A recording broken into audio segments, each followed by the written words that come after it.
You're listening to The Other Side of Weight Loss. I'm your host, Karen Martel, transformational nutrition coach and expert in women's weight loss and hormone health.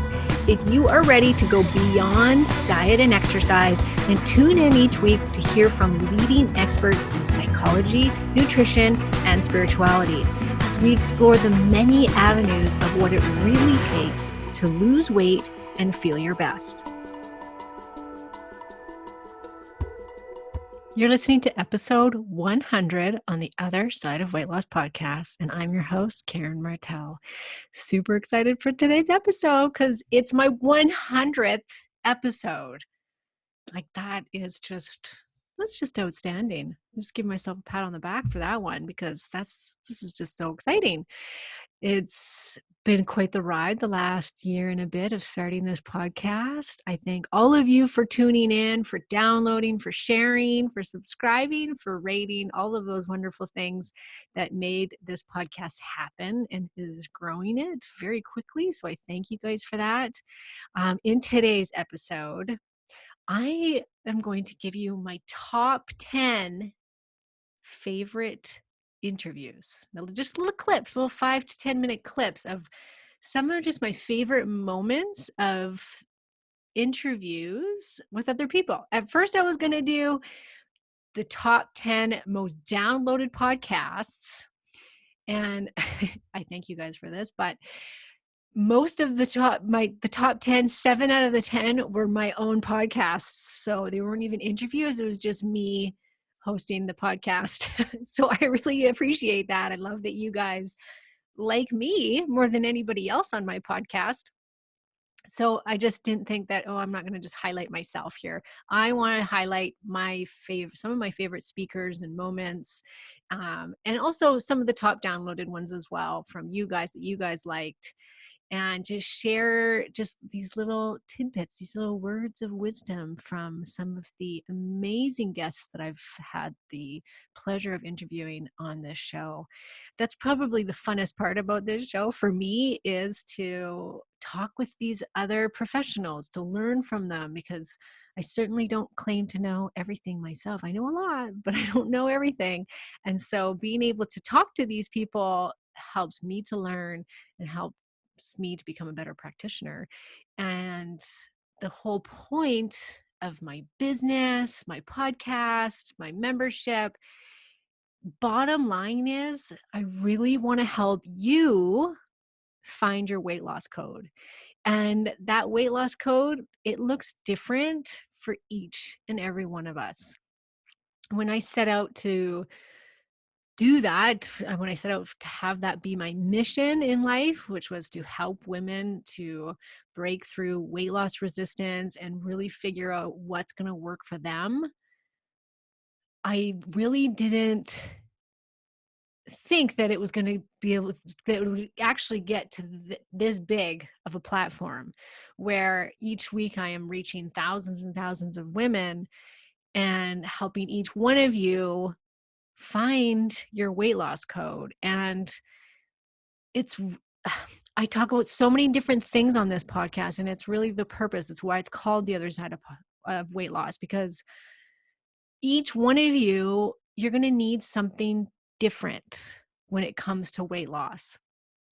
That's why I talk about things that sometimes maybe don't feel like they have anything to do with weight loss, but it has to do with your health. And ultimately that will help you get the body that you're looking for, or just get a healthier physique, So everything I talk about is related to it, even if it doesn't seem like it, like all the self-care stuff, the spirituality episodes, things that you are thinking like, what does this have to do with losing weight, Karen?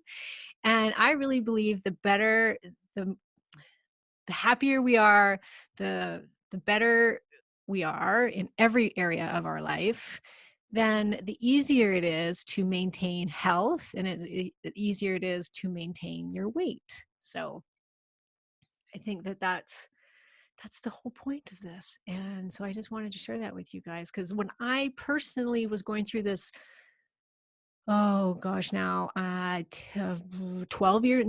11 years ago now, when I was having my own struggles, there was nobody everywhere I turned, everybody was forcing their diet down my throat, whether that was Atkins, the Zone, different detoxes. I mean, I really tried all of the diets, and I know that diet is a big part of it, and you have to find your way of eating that's going to match your body and what you're struggling with. But there was so much more to it than that. And luckily for me, I went out on a search for what else could be stopping me from losing weight, because at the time I was eating extremely well. I was calorie counting. I was working out harder than I'd ever worked out before. And I only continued to gain weight. Now, I've never actually really talked about my story on this podcast. I feel like I talk about it all the time, but that's just because I'm being interviewed for other podcasts and they're always asking, well, how did you get here, Karen? And I talk about it on all of these other podcasts, but I've never really talked about it on this one. But what happened for me was after I had my first child, after I lost the baby weight and stuff, and about a year or two after she was born is when I started to gain the weight. I think it was after I stopped breastfeeding. I stopped breastfeeding at about 14 months. So started gaining weight, and that's when I went on every freaking diet under the sun, and I got myself a personal trainer. I joined the boot camp. I started running. I hate running. And I started running thinking that was the answer. This is, if I could only be a runner, then I could lose weight. So there I was doing everything that I'm sure you have all done before yourselves. And I only continued to gain weight. And I got to the heaviest I'd ever been. And I was having horrible PMS. I had the worst bloated stomach. I had major food sensitivities. I had severe insomnia, severe menstrual migraines. I mean, it wasn't just weight gain. It was like I had a hormone storm. I didn't know it at the time, but I had a hormone storm going on inside my body. And I was only 33 years old. 33. And nobody could help me. Nowhere I looked told me, hey, this could be hormonal, it could be emotional, it could be your digestive system. Nobody said that that's what could cause stubborn weight. And certainly not hormones because of my age.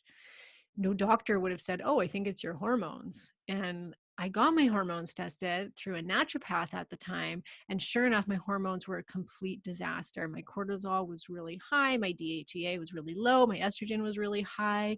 Progesterone really low. So I had all of these hormonal issues happening that were stopping me from losing weight.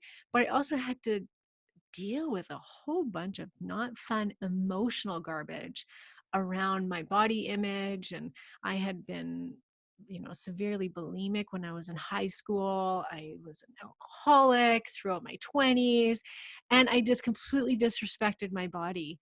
And I had to deal with that. I had to deal with my hormones. I found out I had a parasite. I had to deal with that. I mean, the list goes on. But after working with my weight in a very holistic view and getting rid of what the mainstream media was telling me, and I quit doing the boot camp, I started doing yoga, started taking care of myself, I started going to therapy, I went to an energy healer, and I took care of me. And I loved myself. And as cheesy as that sounds, but I did. And I had to go inward to fix the problems that were inside instead of looking to the food and the exercise. And don't get me wrong, the food, I had transitioned over to a paleo-based diet, and I had really thought that, hey, this was the diet for me. I'm going to eat this way forever. And I still do eat that way. But I never lost weight. I just felt better. My blood sugar stabilized. My stomach wasn't so bloated. And I just felt better. I felt like, hey, this is the way my body is meant to eat. And I loved it. But I never lost weight. It was putting all of these things together. And that was my weight loss code that finally got the weight off and kept it off. And so that's what I want for you. This is the point of this podcast and all of these different speakers that I talk to, is so that you will find those little nuggets from whoever, many of them, maybe one of them, but something will hit home for you where you're going to go, that's what I need, or that connects with me. I think I need to explore this farther. And so in this episode, you're going to get these little tidbits. And I hope that if they do connect with you and you haven't listened to that episode, then go back and listen to the whole thing so that you can hopefully find another piece to your puzzle when it comes to your health and your weight loss. So let's jump in. Our first clip is from way, way back to the very beginning, to episode number 6.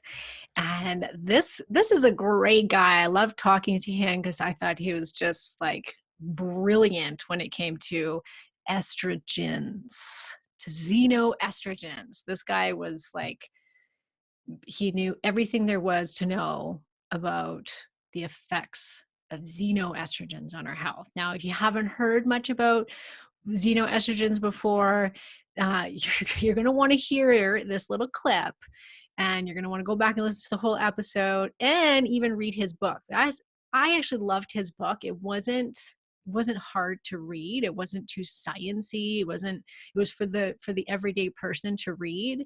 And he actually made it pretty funny, his book. So it was an easy read, but the book goes into so much more detail about how to, remove these xenoestrogens from our environment. So Dr. J, he's the author of the best-selling book on artificial estrogen chemicals that are influencing us.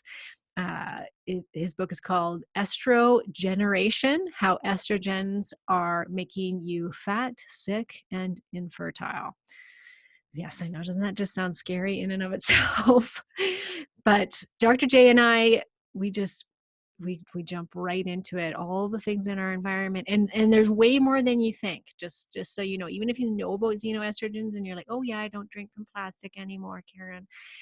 No, you're gonna want to hear all of these things that are xenoestrogen. So they act like estrogen inside your body, which is making us fat and infertile. So let's take a listen to what Dr. Anthony J has to say. There's a few things, right? Number one is mold. So mycoestrogen, I do talk a lot about in my book because it's not usually talked about. People talk about mold toxins, but one of the big mold toxins is zearalenone, which is a terrible name, but it's just one of these scientific goofy science names. But it's a mold estrogen. So when you have mold, they secrete this chemical that acts like estrogen in our bodies. And so as we get, bigger and bigger food production, and massive silos where we're storing grains and all this, especially in the US where we've got money pushing a lot of the politics behind the scenes, they're allowing more and more mold to get in our food, and they don't even regulate zearalenone. They don't even have an upper limit. They don't have a legal, cutoff line for zearalenone, whereas in Europe they do.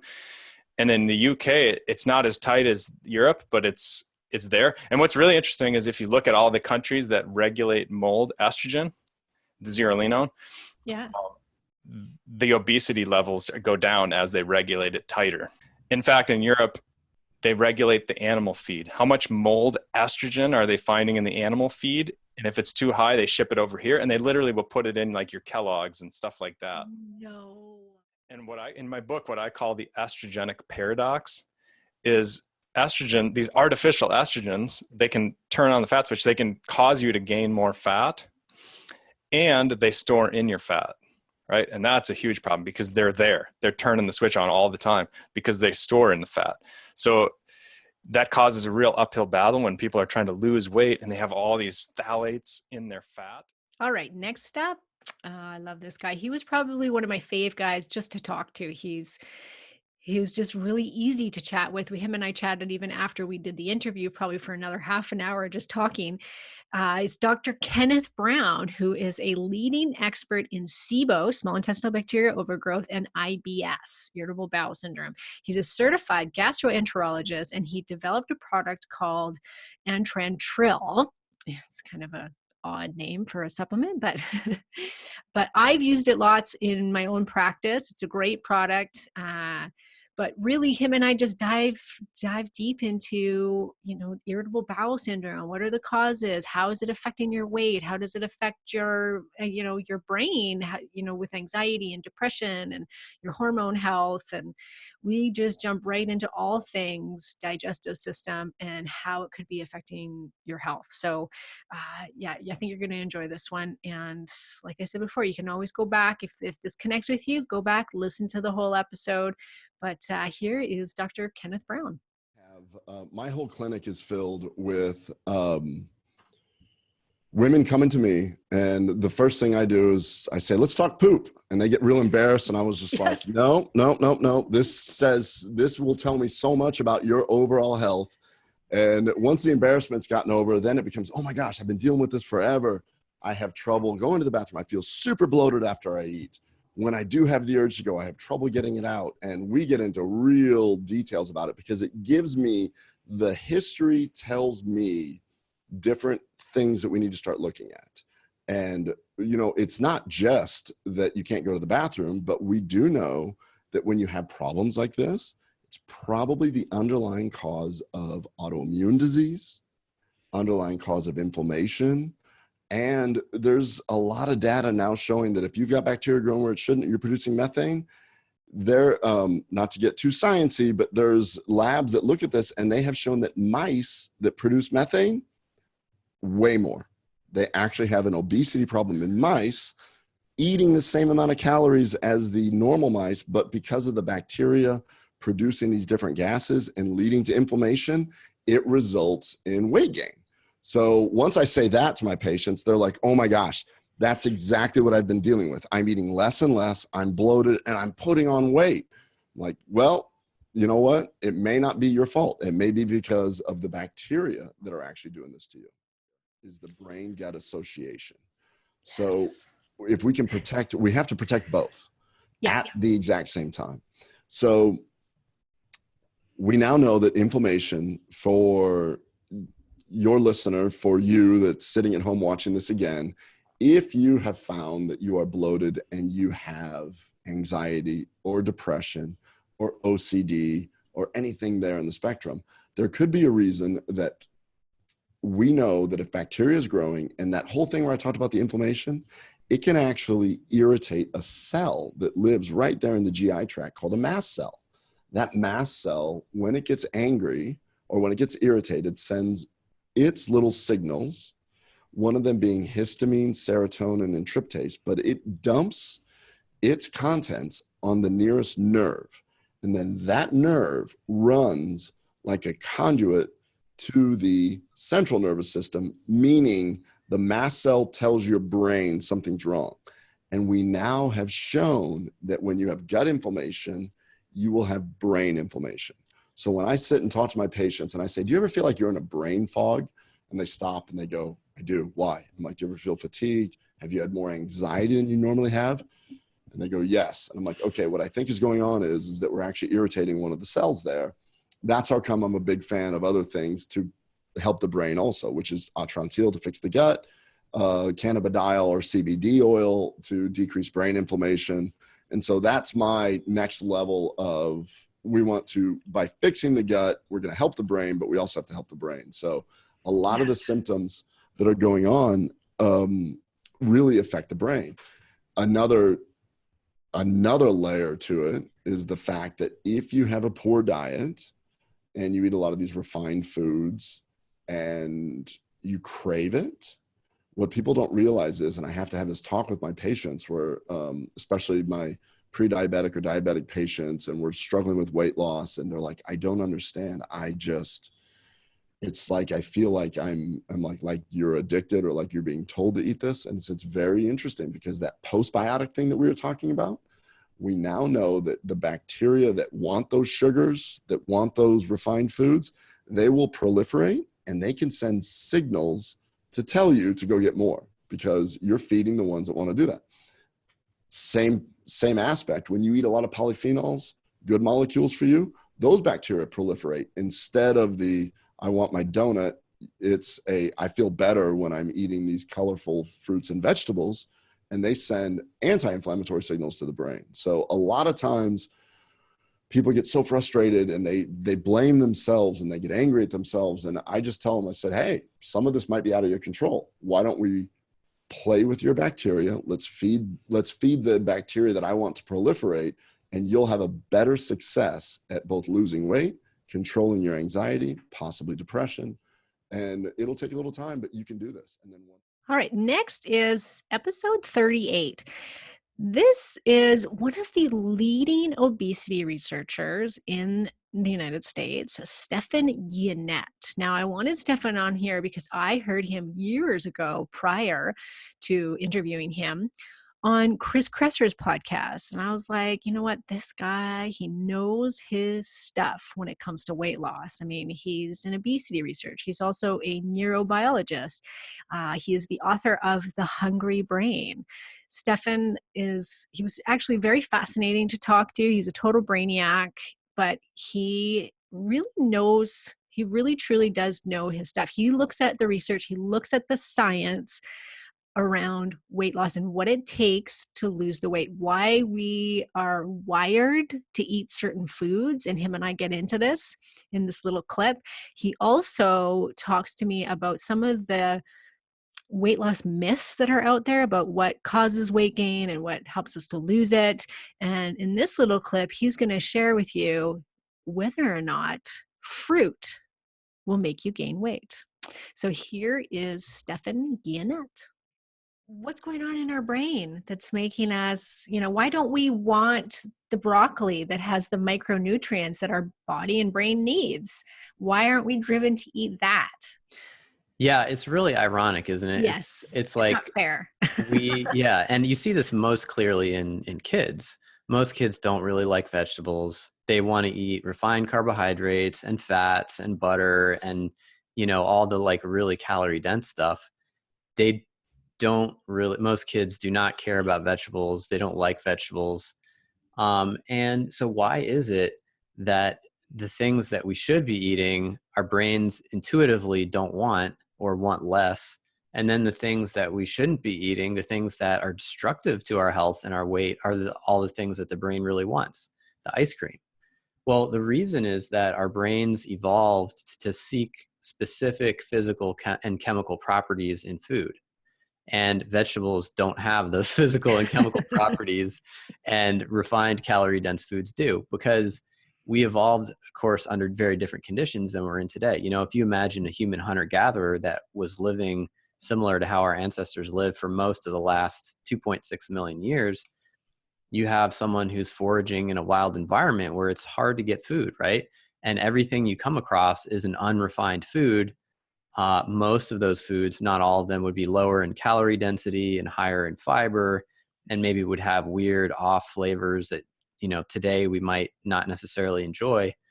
And so like the overall picture is that you needed to have this very powerful motivational system driving you to get enough food, driving you toward those really calorie dense foods, the ones that were going to supply the energy that you needed to do all the things you had to do in a day, to walk 5+ miles, to build your shelter, to hunt an animal, to make a baby, to breastfeed. All those things are very energy intensive. And so really what it looks like is that our brains evolved, particularly the motivational systems in our brain, the ones that make us motivated to eat, evolved to seek calorie dense foods. And so they didn't evolve to care about riboflavin and vitamin C and potassium. Those are not things that we can taste. We can taste fat, we can taste sugar. You can't taste riboflavin, you can't taste potassium. Those are things that the brain just did not evolve to be motivated by. And so, and so we carry those same things today.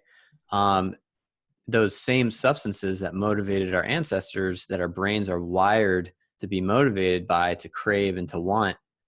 We're really hardwired to crave things like carbohydrate and fat and protein and salt and umami, which is that meaty glutamate flavor that's in MSG and bone broth and stuff like that.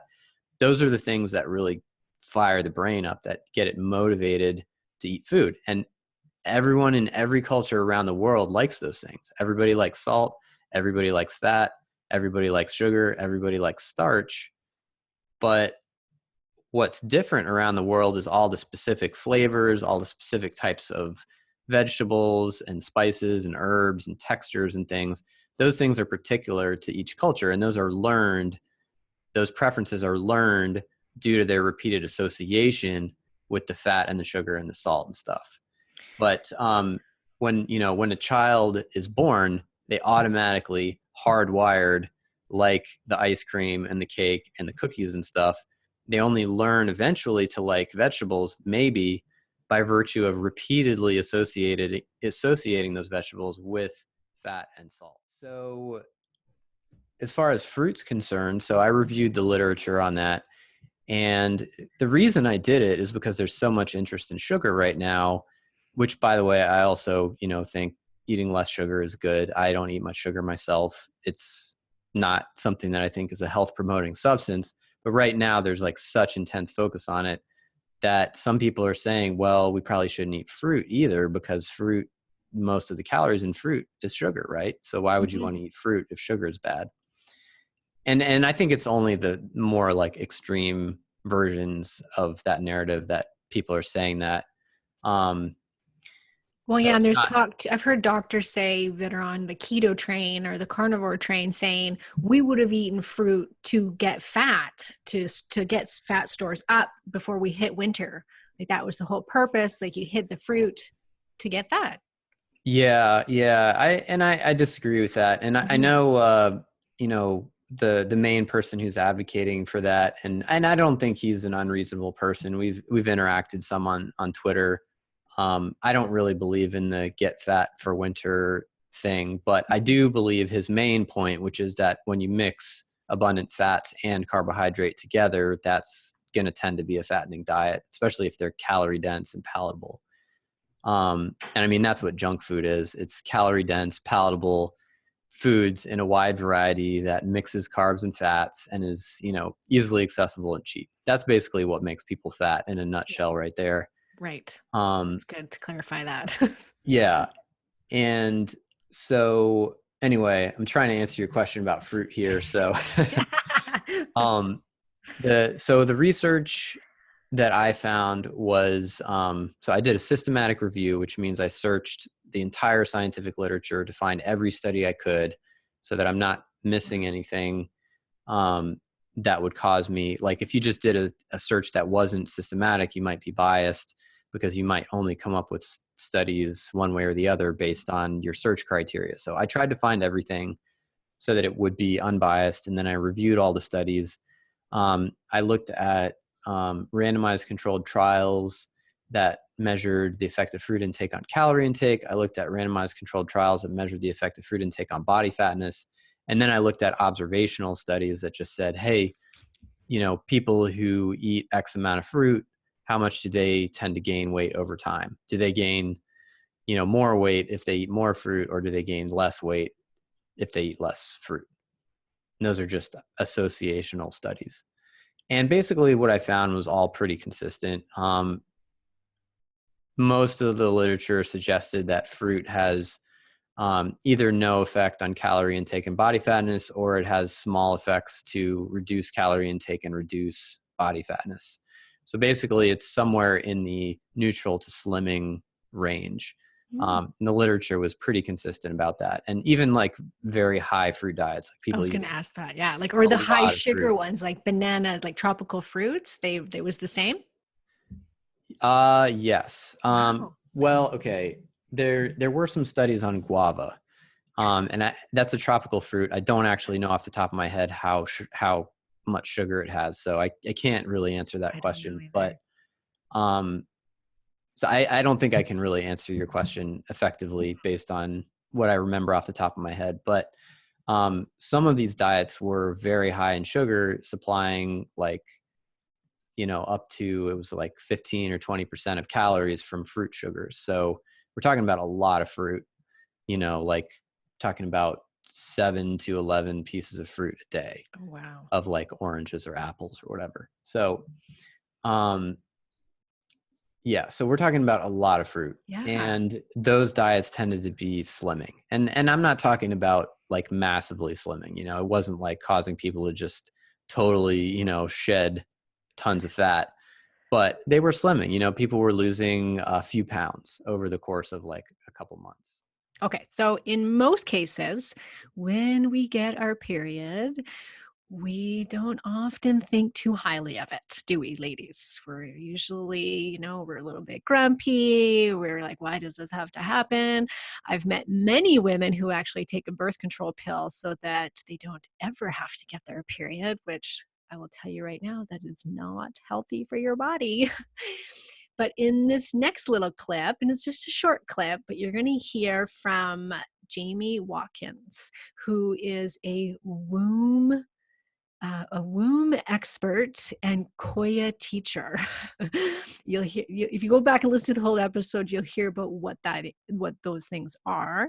But basically, Jamie has made it her life's mission to get in touch with her period and to help other women get in touch with their period. And you think, well, what does that have to do with anything, Karen? I just don't like my period. I like to forget that it's even there.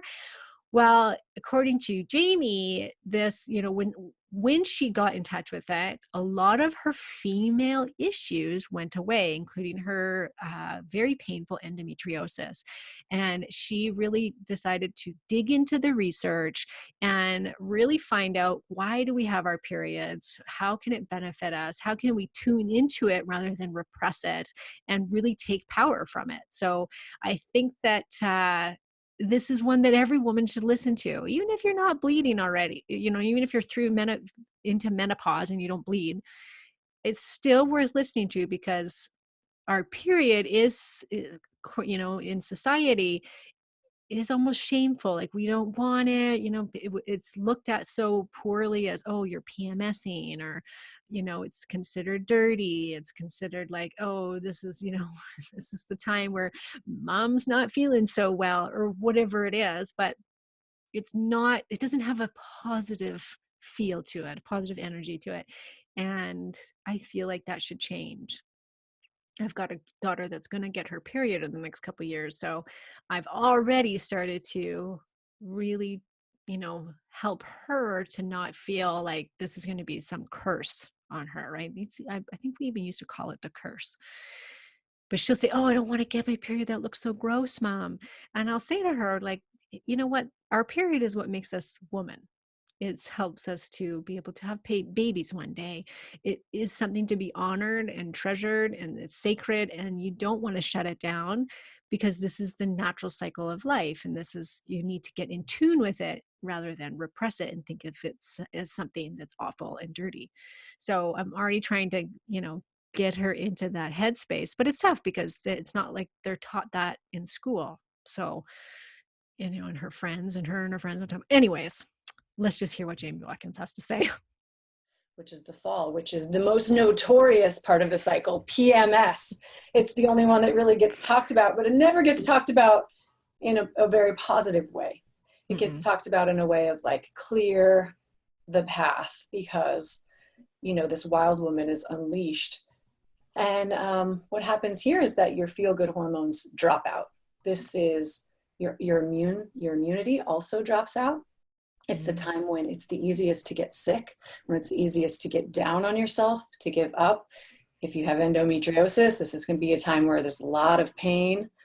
But the superpower available here is that you become really detail-oriented. There's nothing that gets by you. Your BS meter is at 100%. You can see the BS in yourself and in others.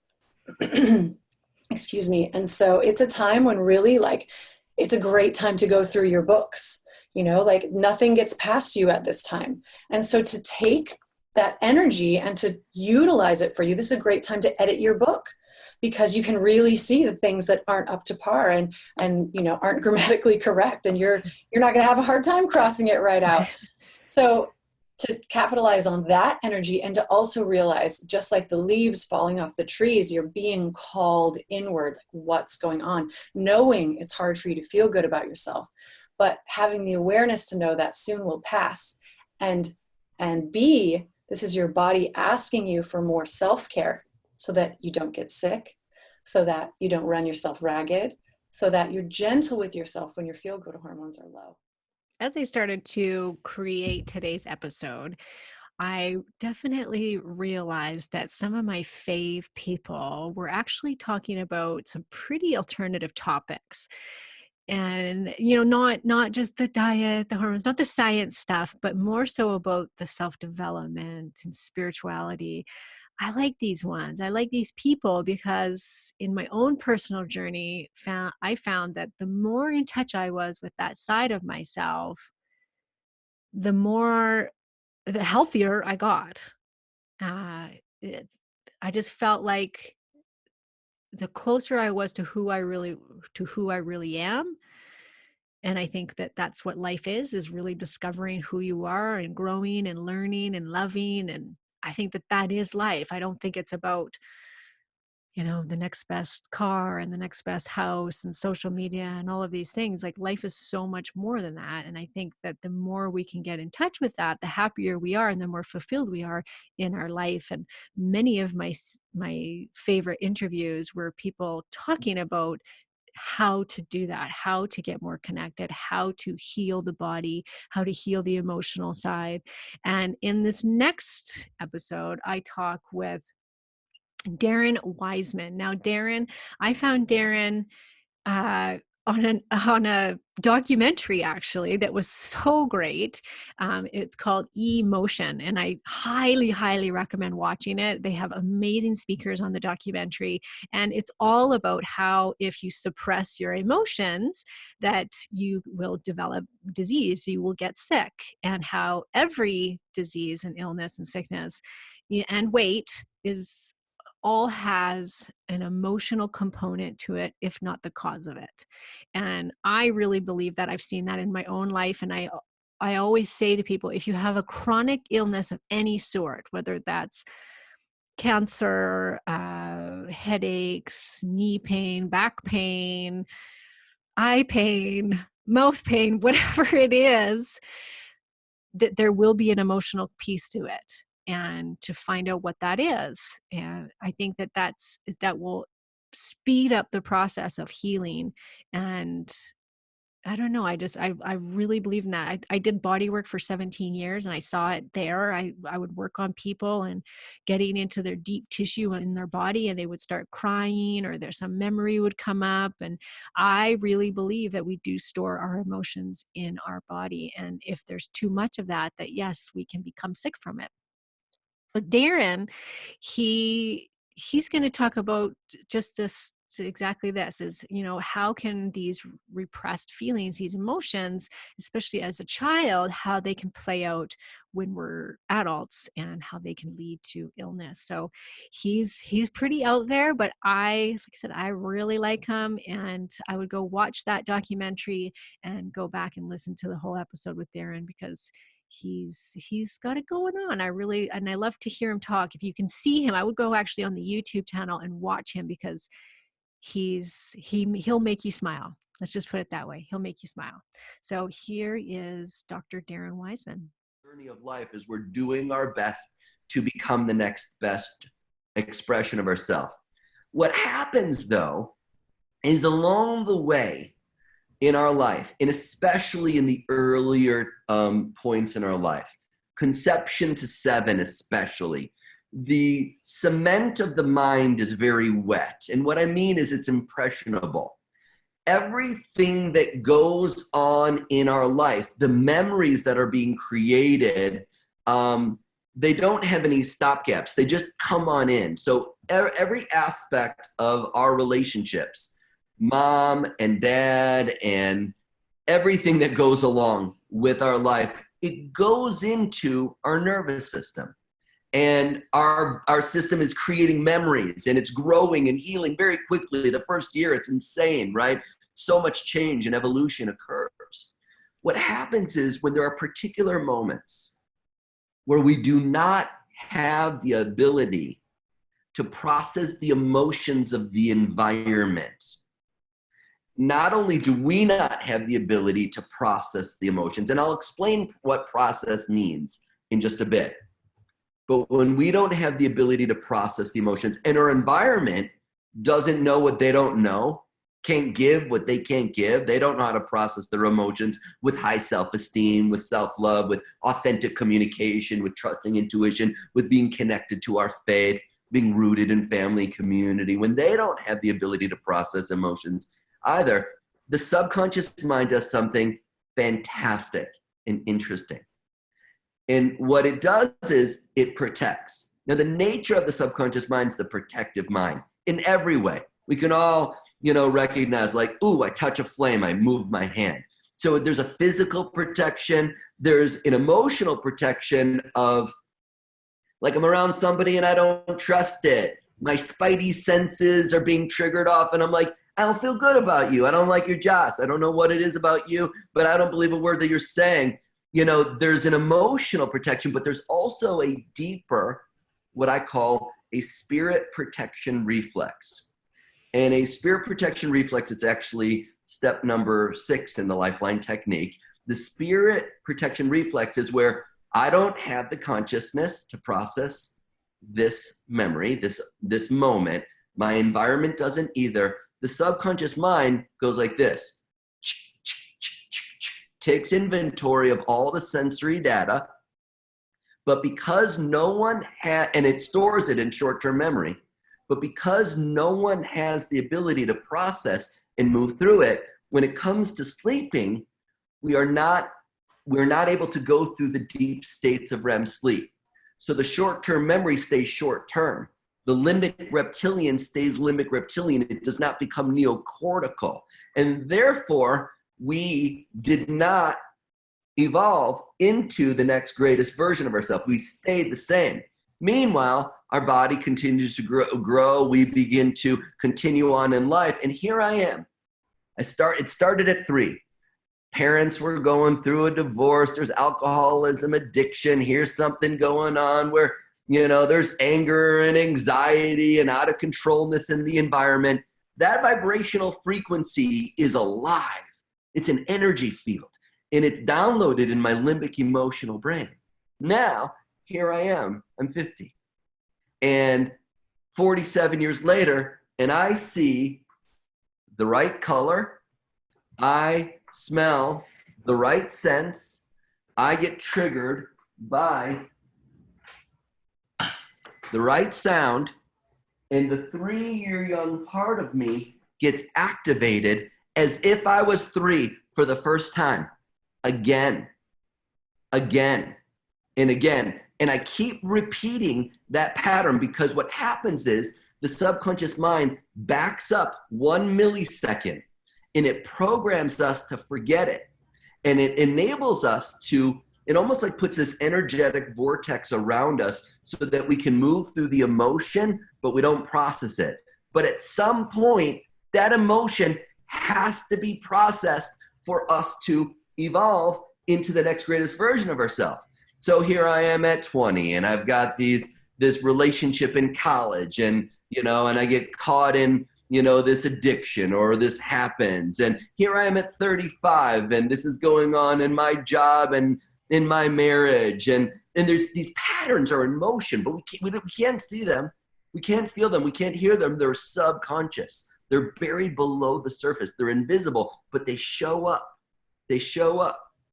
And so the essence of this, because our brain and our body are not designed to know the difference between memories, reality, or imagination, for that matter, Karen, what happens is, we get triggered and now the 3-year-old is struggling with food addiction and weight challenges and autoimmune disease and allergies, and I've got this rash that, for whatever freaking reason, it won't go away, and all these different things are going on, and I've taken this pill, and I've used this cream, and I've taken this supplement, I've done chiropractic, and I've needled myself, and it doesn't last. The key is when we have the ability to get to that memory that's emotionally charged, that is affecting how we perceive ourselves, how we perceive the world, how my body's not adapting in the moment. My body's maladapting because I got a 3-year-old behind the wheel. So the lifeline process is all about getting to that emotionally charged memory that's ultimately influencing my biology, my behavior. It enables us in a step-by-step fashion to raise its consciousness. And when we do, infinite love and gratitude, things change in an extraordinary way. Next up is this incredible woman, Irene Lyon. Now, I put her right after Darren's because she kind of talks about something similar about deep-seated emotions and trauma and how that can lead to illness and sickness in the body.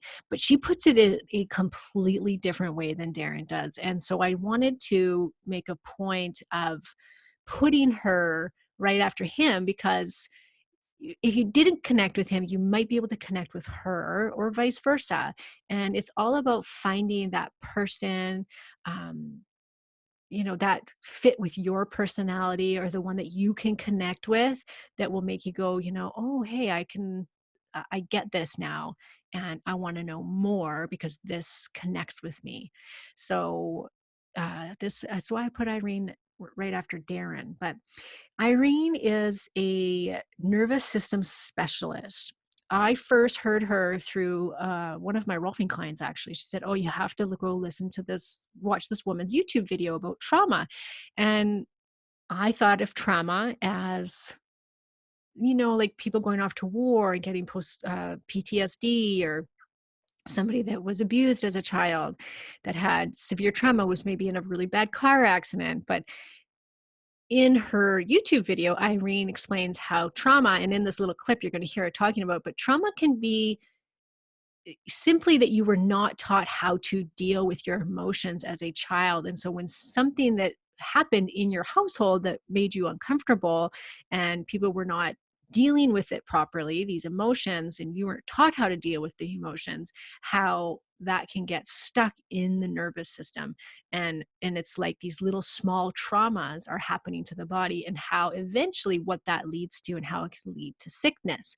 So she's just such an amazing speaker. When I watched her on her YouTube video explain this, and she did this little diagram, it was a real light bulb moment for me, because I realized, oh, wow, there was definitely trauma in my childhood and I didn't realize it. And it was part of my healing journey to kind of go to basically accept it and to go and deal with that and realize, okay, this isn't something to be just brushed off. Like, think of my own children at the ages of 3 and 4. What if that had happened to them? What if they were in that environment? So it wasn't some huge trauma that happened to me, but it wasn't a great environment.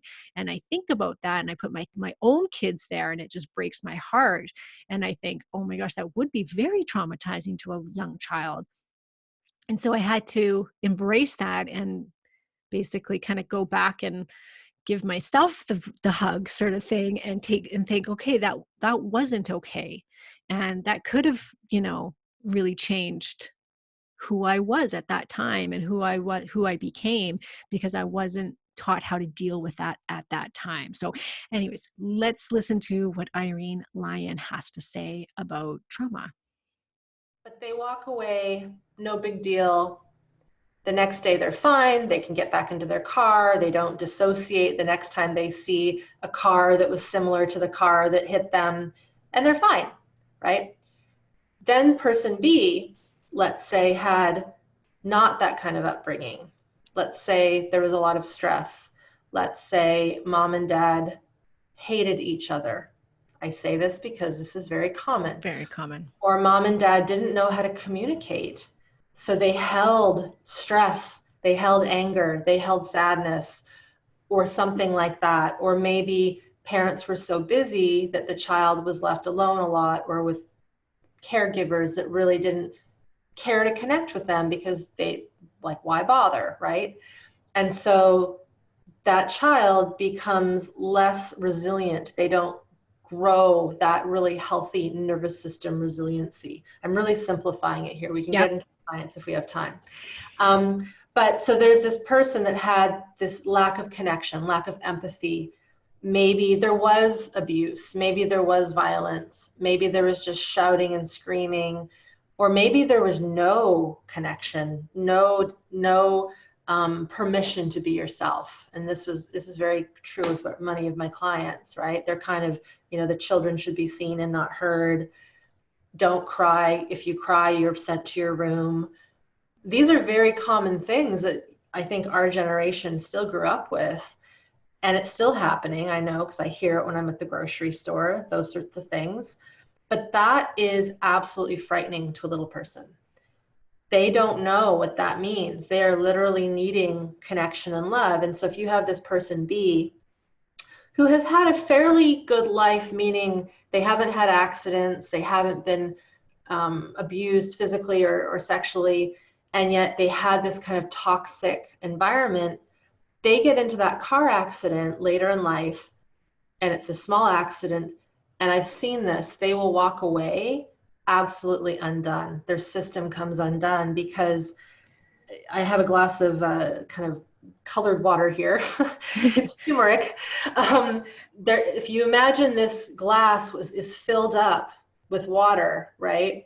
All the stresses that they've held inside, all the times they've wanted to cry and they were told to stop, all the times they wanted to be angry and rambunctious and they were told to settle, all the times they saw mom and dad fighting and they wanted to tell them to stop, but they couldn't because you're so little, you can't. So all these little things get piled up into our system, and then we have this accident that's really not a big deal.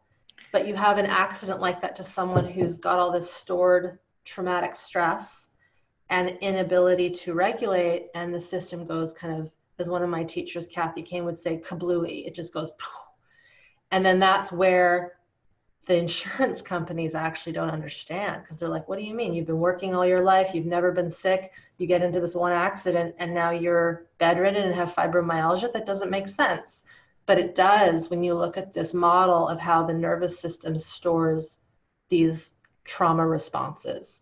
And then it just takes that one shock trauma, or often I've seen people lose loved ones, the death of a pet, a career change, needing to move somewhere where they don't feel as safe, and it just unravels their system. So that example of person A and person B, we could talk about many other examples, but for simplicity's sake, that's, we really are starting to see that what occurred to us when we were young, it doesn't have to be horrific and it doesn't have to be big. It just has to be often not what happened to us, but what didn't happen that was supposed to happen. In this next episode, we are shifting gears, ladies. I had to put this in here because I think one of the most common things that I hear from women is that they don't have a sex drive. And some of them, it just, as they age, they lose their sex drive. But for many women, they've never had one.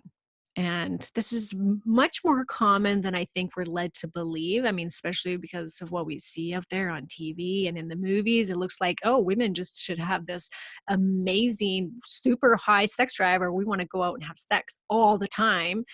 And in actual reality, most cases, women don't have that kind of a sex drive, and women are really just driven to want to have sex for, about a week out of the month when she's ovulating. If you're one of the lucky ones who has that really, very high sex drive, then lucky for you. But in most cases, women don't. But I wanted to throw this little clip in there because this was from Dr. Lauren Brim, who is a doctor of human sexuality. This was a very interesting conversation because this woman, she doesn't hold back. I mean, she is a doctor of human sexuality. So she knows everything. She knows the anatomy.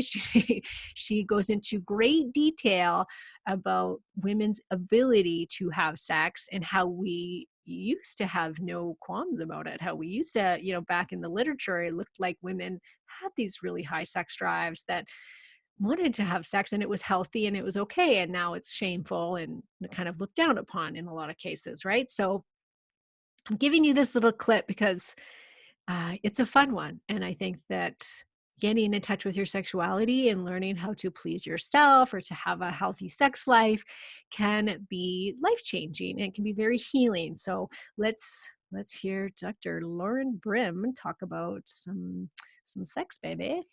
Yeah, and that is actually what sexual coaching is. Like when it's so simple what I do with women. I tell them how sexual they are. Yeah.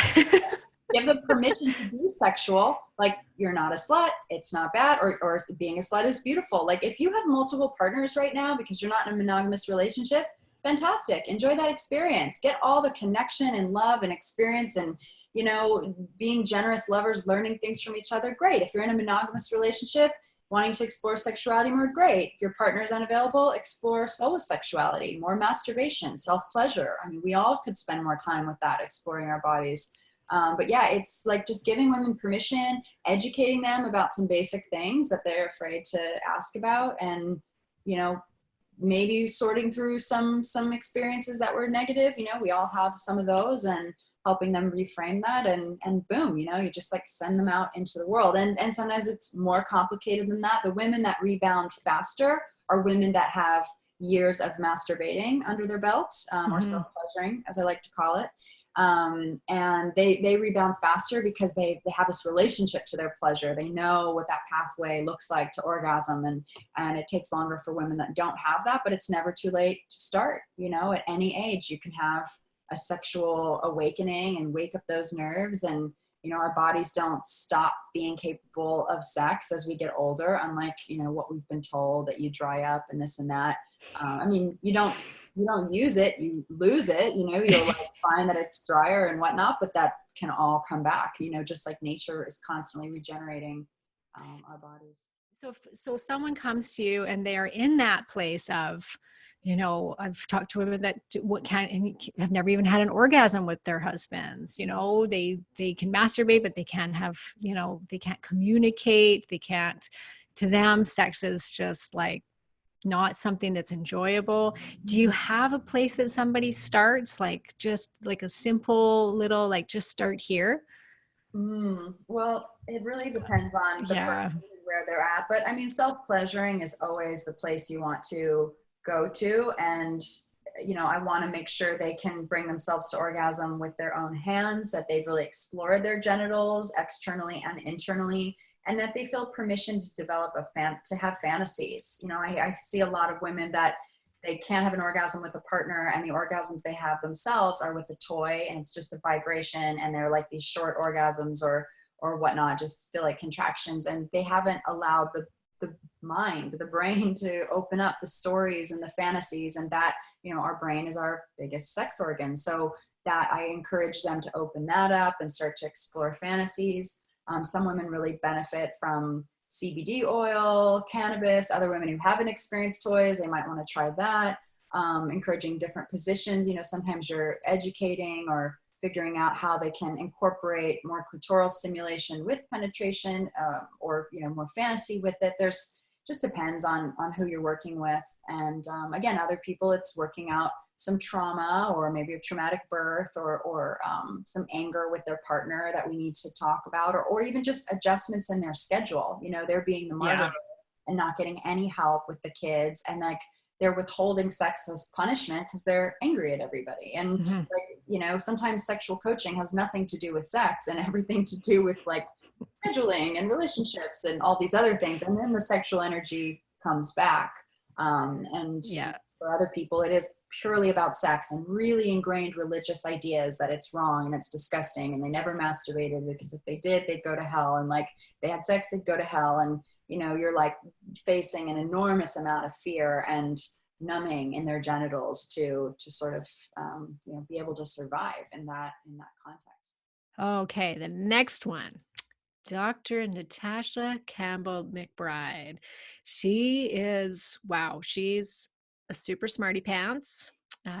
She is the woman that developed the GAPS protocol. So if you haven't heard about what the GAPS protocol is, it's a very famous dietary protocol that has helped literally thousands of children, especially autistic children, regain their health and their mind by following her diet. So according to her, her diet, if a child starts it before the age of 3, I do believe she said, she can reverse their autism in most cases. So that's pretty profound. But she dives into, in this episode, she really just dives into how your gut affects your brain, and anxiety and depression, and can make you gain weight, and how it affects our hormones. And she really tells it like it is. There's not a lot of humor to this episode because she's very like to the point. Here's the problem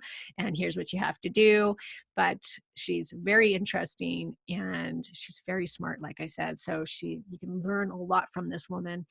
So let's hear from Dr. Natasha Campbell McBride, the woman who created the GAPS protocol.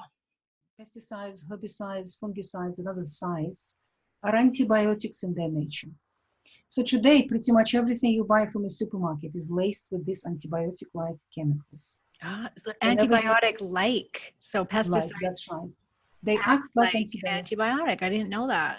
I mean, I knew they were extremely harmful, but I didn't know that they would act like an antibiotic. So it's actually destroying our good bacteria. Absolutely. Every time we eat anything from the supermarket, whether it is animal foods or plant foods, we are damaging our gut flora.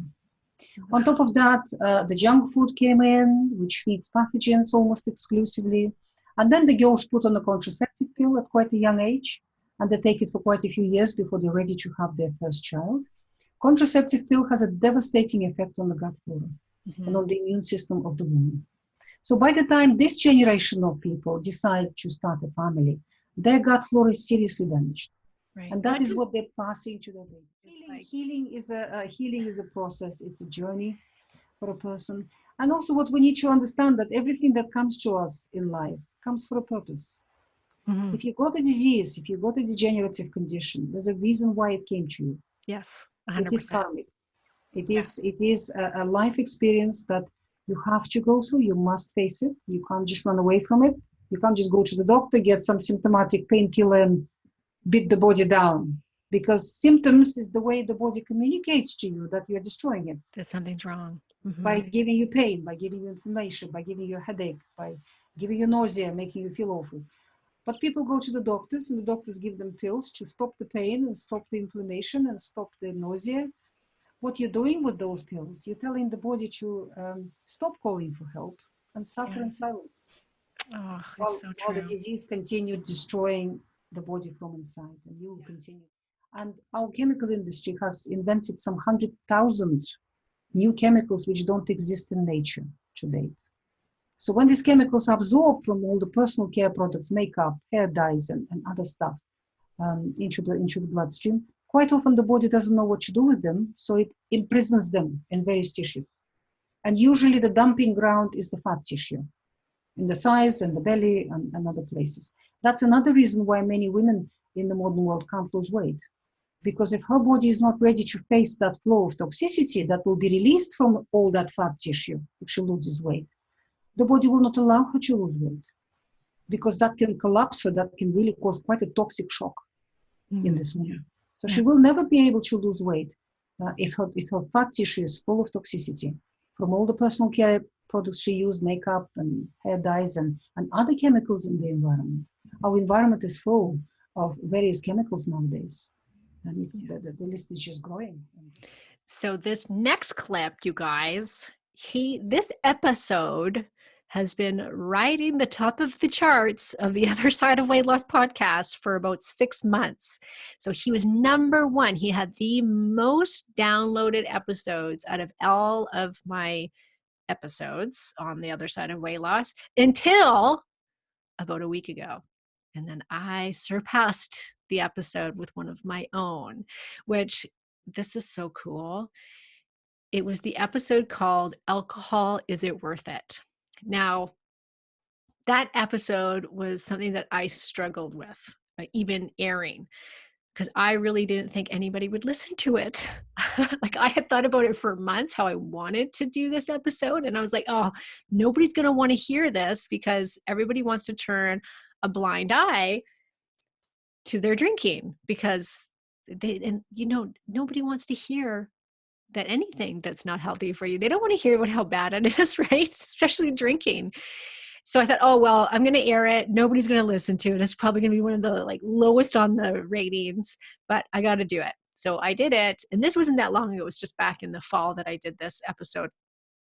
And it has very quickly shot to the top of the charts. It has now surpassed this next one that I'm going to tell you guys about. But I think that that's pretty cool. And I really appreciate the fact that you've all listened to that episode and that it's being so welcomed. I think it's amazing. That's great. So anyways, this guy, though, he did ride the top of the charts for most of the year in 2019.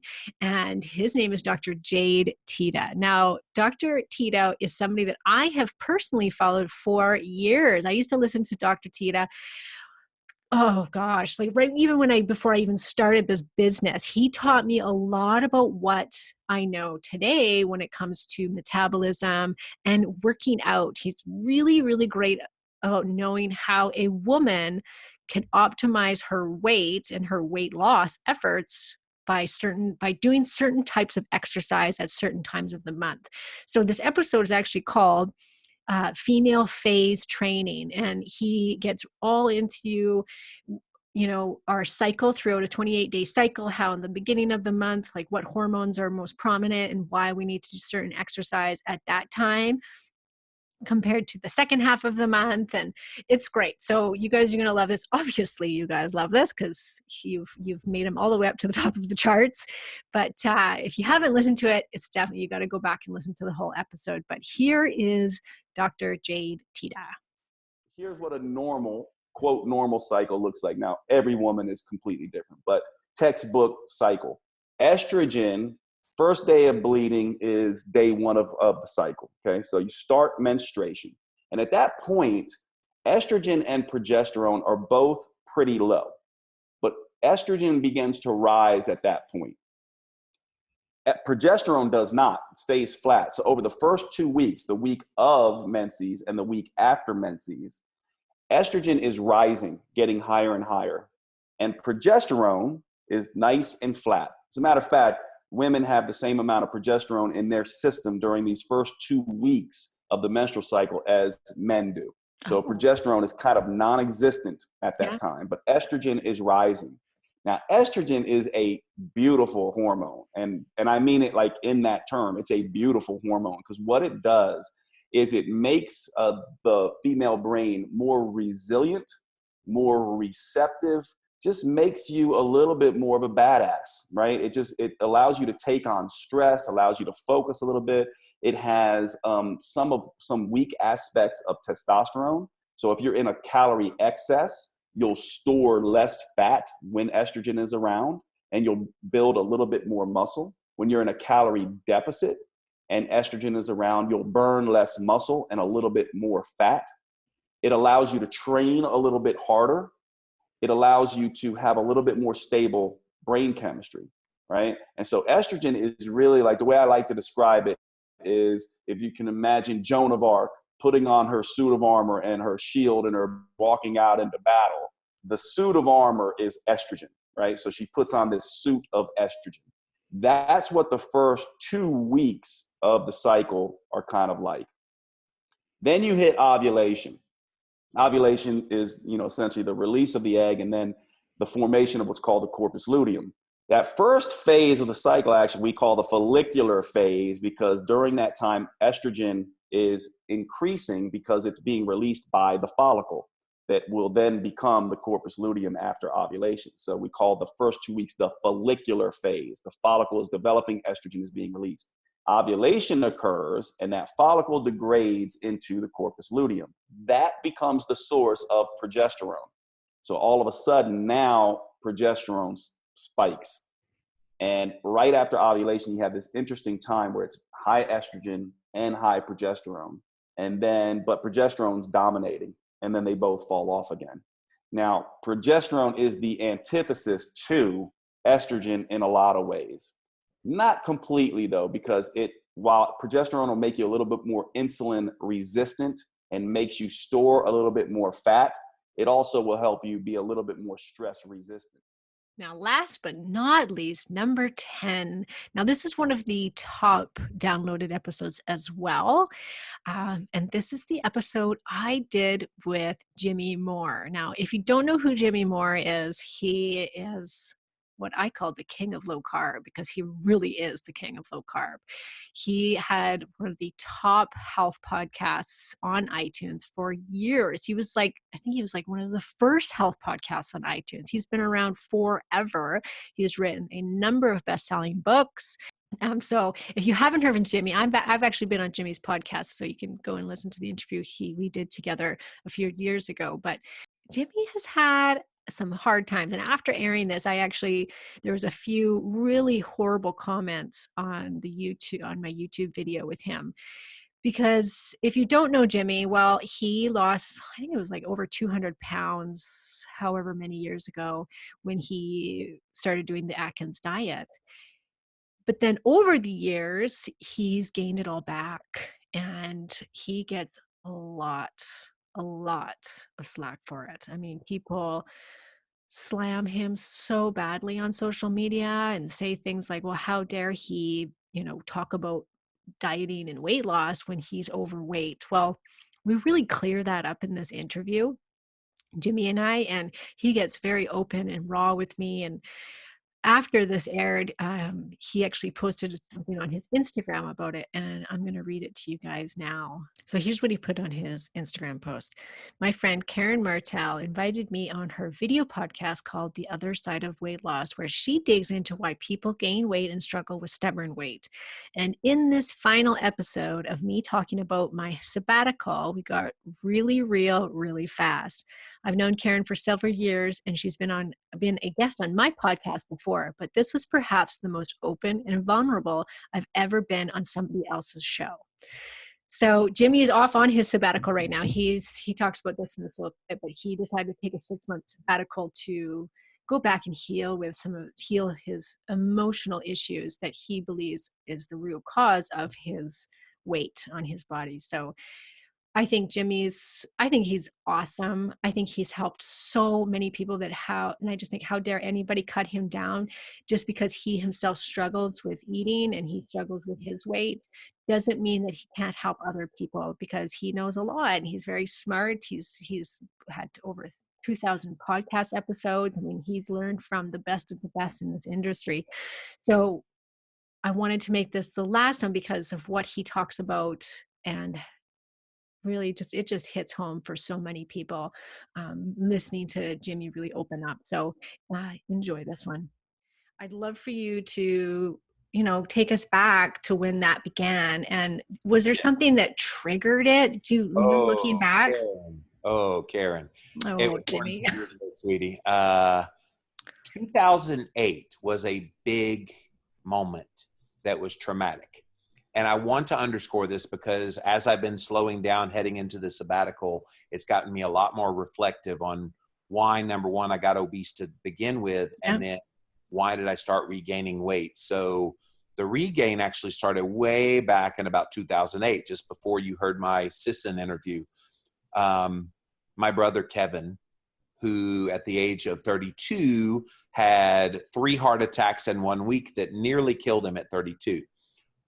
Very, very large man, obviously heart disease hitting him hard, and type 2 diabetes. And he was in and out of hospitals, defibrillator, the whole shebang. And at 41 in 2008, he died.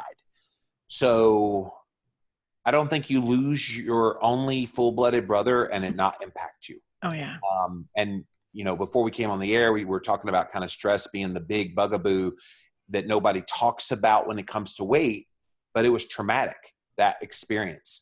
And I don't think I ever recovered from it. Mm-hmm. I never really properly got to grieve it because I was in the midst of my work. And this is, I'm doing podcasting, but other people have to go back to their normal job, take care of their families and living the day to day, and you're grieving and you have nowhere to put that grief. So where does it go? It stays internalized and it manifests as stress, which then kicks in cortisol and kicks in hunger hormones, which then makes you eat for comfort. And then you eat. Am I stepping on anybody's toes here? Because that's the kind of thing that even within a keto, low carb, paleo, primal context, you can overeat the good stuff too, Oh, and it's yeah. going to be just as detrimental. And that's probably some of what was happening to me. And then my wife, Christine, and I were trying to have kids as well. Shortly thereafter, had always wanted to have kids. And we had an IVF ICSI that didn't work. Then a couple of years after that, we did an embryo adoption. We got pregnant with twins, and we lost the twins at 2 months. Yeah, that's so sad. We don't put enough emphasis on trauma No. and its impact on how our bodies respond, but our bodies are very sophisticated survival mechanisms.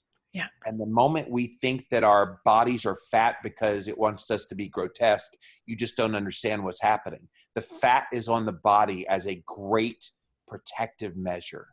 Mm-hmm. And while it's disgusting to us to look at, and we feel bad about ourselves, and society judges you for that. Oh, you're not cutting calories enough. You're not restricting enough. You're not doing this. You're not doing that.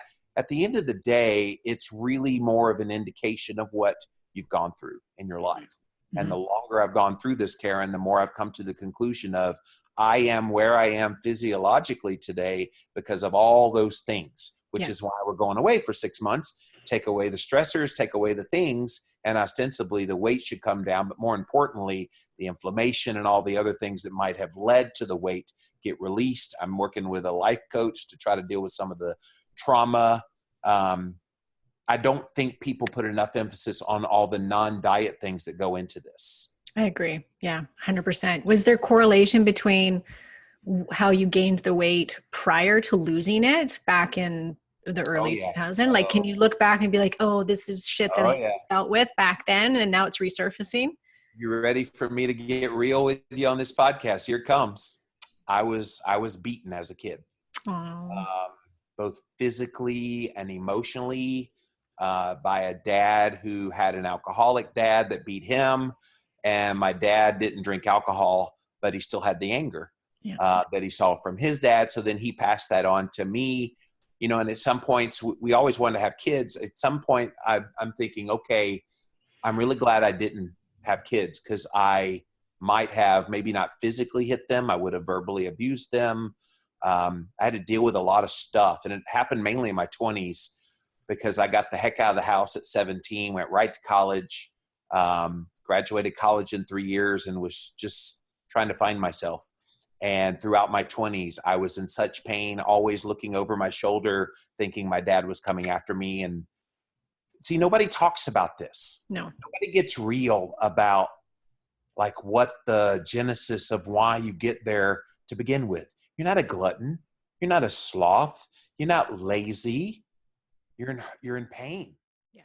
The mind, the body, the spirit, the emotion, everything is just interconnected. So if you impact one, which is why I surmise the emotional abuse I had was far worse than the physical abuse, because I was literally told you'll amount to nothing. You won't turn into anything. You're not good enough. You need to go away. You need to die. I've literally heard all of those things when I was a kid, and that leaves an impression very indelibly in your brain. And when you have that impression in your head, it's reinforced by all of hearing it over and over and over again on replay. I can't tell you how many times I heard things said to me, thousands of times right here. Mm-hmm. And that can't physically not have an effect on the body. Yeah, 100%. I think that's when the weight gain really became bad for me. And it just meant also that if I did certain actions that most people would see benefit from to lose weight, I had to do them 10 times harder to get the same results. And it's something that maybe a lot of your listeners that struggle with weight loss, you feel that, you know, oh my gosh, I'm doing everything right, and yet nothing is moving the needle. It could be that you've got unresolved trauma, unresolved stress, something that's non-related to what you're doing. You're doing great in your diet. You're doing great in your exercise routine, but maybe you're not meditating. Maybe you're not kind of de-stressing. And one of the things, Karen, during this sabbatical that I'm going to actively try to work on is setting aside time each day where I deal with whatever it is that's on the mind. That's it. That's my top 10 interviews. Now, I could have probably made it my top 30 interviews because it was very hard for me to narrow this down to 10. It went from 15, then it went down to 12. Then I'm like, that just doesn't sound good. It sounds better if I just say my top 10. So I made it my top 10. I had to cut some out. But really, there's so many great interviews that have been done in the past that I hope this inspired you guys to go back and listen to some of them. Now, in the next 100 episodes, if there's anything that you would like for me to touch on that you want to know more about, maybe you've listened to a podcast episode or heard me speak to one of my guests and thought, you know what, Karen, I want to know more about that topic, shoot me an email, Karen@KarenMartel.com, and just tell me, say, hey, you know what, can you talk about this on one of your podcasts? Or, hey, Karen, I have this question. Do you think you could make a podcast episode out of it? And let's see where we can take this in the next 100 episodes. So once again, thank you all for the last just over a year of this podcast starting. We've almost reached 100,000 downloads, which is really exciting. I'm excited to see where it's going to go in the next 100 episodes, but thank you all for being here for these last 100. And thank you, like I said before, for subscribing, for rating me if you have. If you haven't, please do so. I always appreciate that. It helps this podcast get out to more women out there that need to hear it. So thank you. And wherever you are in the world today, have a wonderful day. And we will talk to you next week, which we have Josh and Jeannie Rubin coming on. Now, these two are really, really interesting to talk to. I could have just, kept talking to them for hours because they had so much to say all about carbs and about how your body needs carbohydrates. So this is totally taking a different spin. We're going in the whole other direction of ketogenic diets, and we're going to go the opposite way because, like I said before, it's all about finding what's going to work for you. And I really like what this couple has to say about it because their thing is metabolic health and about the fact that your body does need carbohydrates, especially for your thyroid and your adrenal health. And you have to be very, very careful when you are going low carb because it can backfire. So we're going to get right into it with those two, and they're going to share a whole different take on the low carb dieting, craze that's going on right now and give you something different to think about. So that's next Thursday. So I hope you guys tune in then. And thanks again for tuning in. I hope you enjoyed today's show. New episodes come out every Thursday, so be sure to subscribe so you don't miss any of them. You can also find me at KarenMartel.com, and you can get free recipes and weight loss tips by following me on Instagram and Facebook at Karen Martel Nutrition.